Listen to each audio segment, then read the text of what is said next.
के लिए हम लोग आज यहाँ उपस्थित हुए हैं। जिस विषय को लेकर के हमारे माननीय अतिथि आए हैं, वे सब इस विषय पर प्रकाश डालेंगे और उस प्रकाश का प्रतिफल हमें कितना मिलेगा यह तो समय बताएगा, लेकिन हम लोग प्रयास अवश्य करेंगे। आज का विषय है आज की आवश्यकता, साकरद्वीपीय प्रांगणों में एकता। इसी विषय पर हमारे माननीय अतिथि अपना वक्तव्य देंगे और हम लोग उसका बड़े मनोयोग से श्रवण करेंगे और श्रवण ही नहीं करेंगे, उस पर अमल करने की चेष्टा भी करेंगे। हमारे अतिथि आरंभ हों इसके पहले मैं दो शब्द अपनी ओर से कहना चाहता हूं।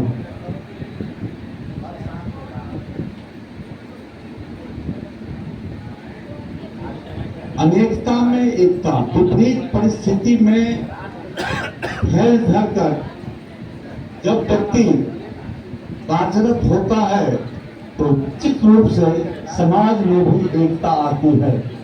अतः समाज में सुवत्व की जरूरत है। सुवत्व कहने का मतलब है कि जैसे शिव परिवार में एक तरफ हमारी माँ शेर की सवारी करती है तो पिता भोले शंकर बैल की सवारी करते हैं। ये दोनों में शत्रुता है, एक दूसरे के भक्ष हैं, लेकिन वहां पर दोनों एक दूसरे के प्रेम के दृष्टि से देखते हैं। उसी तरह से एक गले में सांप है तो दूसरी ओर एक मोर है कि मोर का भक्ष है सांप, लेकिन वहां भी एक दूसरे को प्रेम की दृष्टि से देखते हैं। उसी तरह से एक चूहा है। अतः कहने का तात्पर्य यह है कि हमारे समाज में भी अनेक तरह के लोग हैं। सबों का साथ, सबों से प्रेम करते हुए अगर हम चलेंगे तो निश्चित रूप से एकता भी आएगी। दूसरी चीज क्या है कि शिव में एक सबसे बड़ी खासियत थी, उन्होंने समाज के गौरव को पी लिया।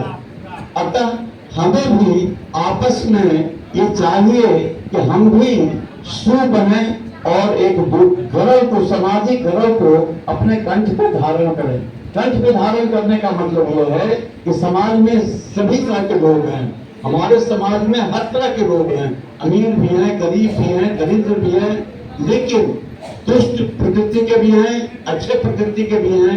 तो अच्छे प्रकृति के हैं, दुष्ट प्रकृति वालों को भी उनके घरों को अपने में धारण करें, उनकी इज्जत करें और उन्हें सुधारने की कोशिश करें। विद्रोह नहीं हो, आपस में प्रेम हो।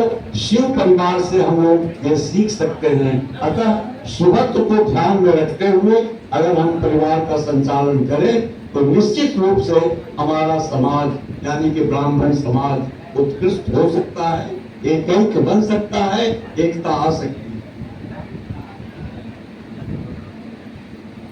अब इस विषय में सर्वप्रथम वक्तव्य हेतु